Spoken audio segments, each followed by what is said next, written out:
everybody, and welcome to our post-match press conference. We will begin with Croy Bethune and Davinia. Please use the raise your hand feature on Zoom, and we will call on you, or you can type your questions into the chat. Recording in progress. And Daniel Sperry, we will start with you. Hey there, Davinia, congrats on the goal and breaking the record there. Both of y'all, if you could just kind of talk about how that play unfolded, and Deb, how did it feel to put that ball in the back of the net, and with the moment that goal signified for you? Hi, thank you. I feel like since we started the game, we was talking in the middle of the field, to try to hit the space because they was a little bit high. And then, we got a great ball from low. And then, anytime I have the ball and I see Croy open, I'm going to give it to her. And then it was just lock and build that goal. Vice versa. Yeah. And then I just wanted to ask, you guys had a lot of possession there in the first half. In the second half, until they scored, it seemed like Houston had the majority of the possession. Were they doing something that kind of got you guys a little bit more compact defensively? Did you guys make a change to try and hang on to a one-goal lead? What was that like there in the second half? I think we struggled with keeping the ball when we won it.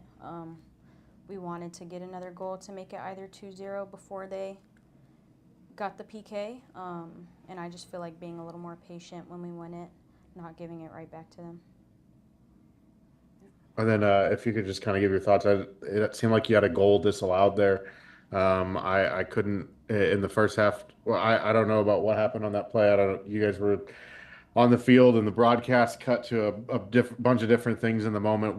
How did that unfold for you guys, and what were your thoughts on that goal not counting?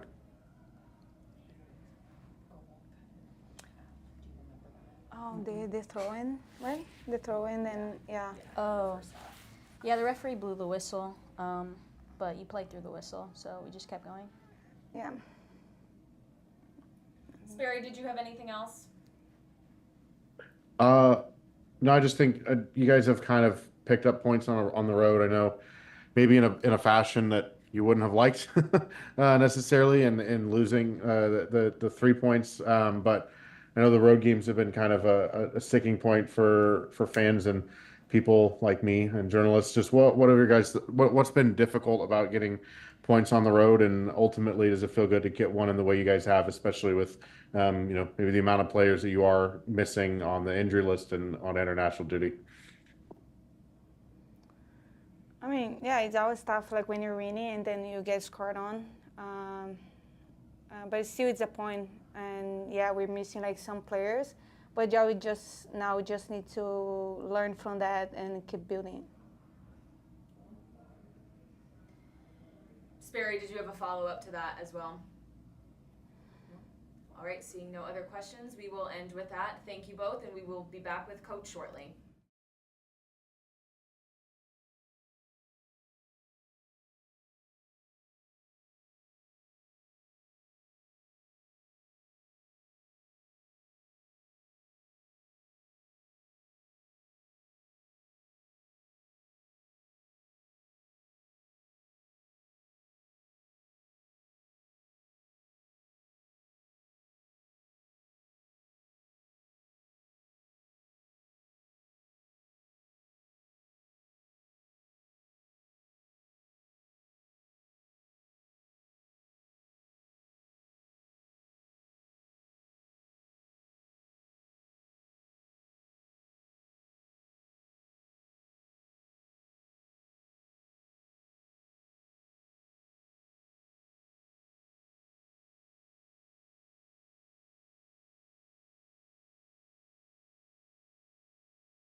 All right, we are back with head coach Chris Armas. Same thing as before. Please use the raise your hand feature and we will call on you, or you can type your questions into the chat. Daniel Sperry, we will start with you again. Hey, Coach. I know it's probably a little frustrating to pick up a draw in the fashion that you guys did after leading there. Just kind of, how do you see the second half play out, and especially having kind of been up a goal? What was the kind of the talk and the mindset going into the second half? Well, yeah. Listen, we emptied our tank tonight. The tanks were emptied, right? Like, the team stepped on the pitch with a mindset and mentality to win, as we always do on the road. And I'd say that the team, to an individual, actually really showed up on the night. And if we talk about 100 minutes, they did enough to win the game. So we knew that Houston could they score late goals typically, and it's a tough climate. It's hot, and we're fighting to the very end, and then I think you saw how the goal comes about. So I'll leave that for the experts to discuss, and look to us that we made a really good defensive play in that moment with Ebal, who had a tremendous game. And I think you try to teach defenders to defend those 1v1 situations in the way that she did. And the rest is history. But I think we all saw that, and we know that's a tough moment to swallow, because, again, I thought Ebal did a pretty good job in that moment. Did you feel that was the wrong call, the penalty call? I'll leave that up to you to decide, and pro, and for them to look back at that. But I think you're asking me the question for a reason, so maybe you have an opinion on it. Coming kind of back into the game there, the first half, you guys had a lot of possession, a lot of shots on them.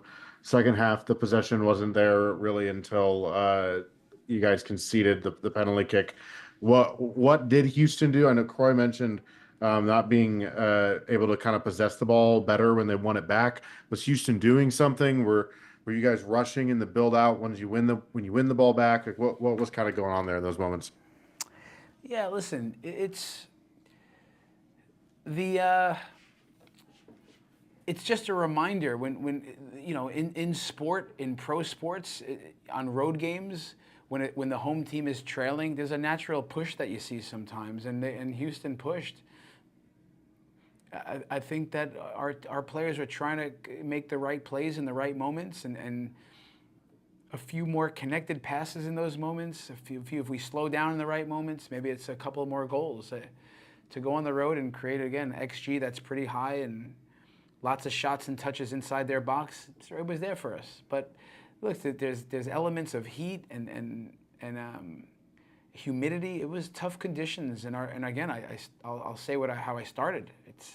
We stepped on the pitch to win. We got a lead, a deserved lead. We created lots of other chances, and then, yeah, like, if you get a few more of the plays right, maybe you score more goals. But you can leave this night winning 1-0 to the 81st minute. And as you see, goals change games, but that was a defining moment, because we did enough to win at that point. PJ Green, we will go to you next.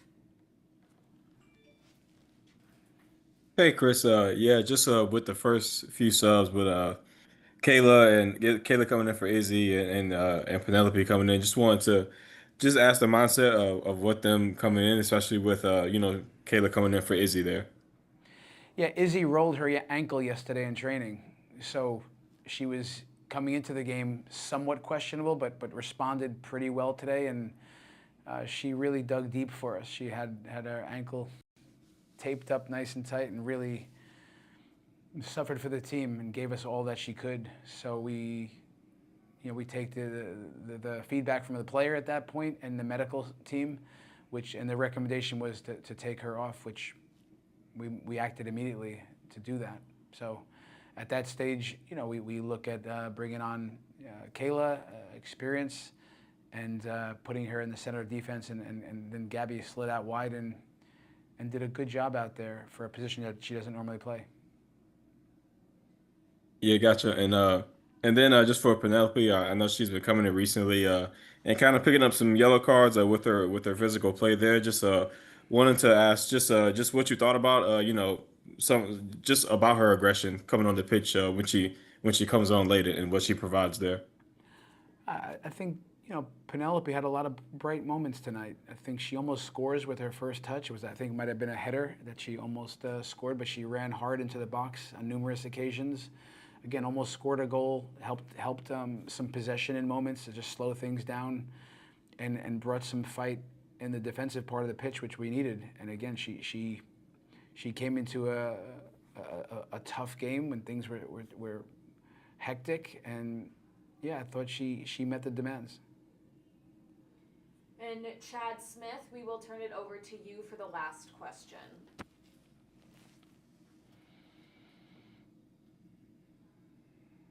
Chad, are you there? Yeah, sorry, can you guys hear me? Yes. Okay. Um, Hey, coach. So sorry for the result tonight. You talked about expected goals, and it seemed like a lot of that came in the first half. And then at halftime, you flipped Hopkins out to the wing and Debinha into striker. Was that kind of the plan to maybe being more defensive at that point, or what was the halftime talks? Why the shift in the second half? Well, with Houston, probably their most important player to help build their attack and finish attack is Avery Patterson. She's a right back that attacks, and when you look at statistics like on-ball value, she's the one that makes things go. And we can see in the first half, it's a big demand for Debinha to be in the wide areas dealing with that. So we know that Haley could help with that. So we try to make moves in a proactive way to help before it hurts you. So it was a tactical move to help the wide areas where they were strong, and I thought Haley did a really good job. And we probably win 1-0, and we probably say good result and even good move if things go differently at the end of the game. But yeah, it's a good question. But yeah, we made the move because we saw that slipping a little bit in the wide area, and Haley is pretty robust to get up and down and do the defensive work. Thank you, everybody, and thank you, Coach.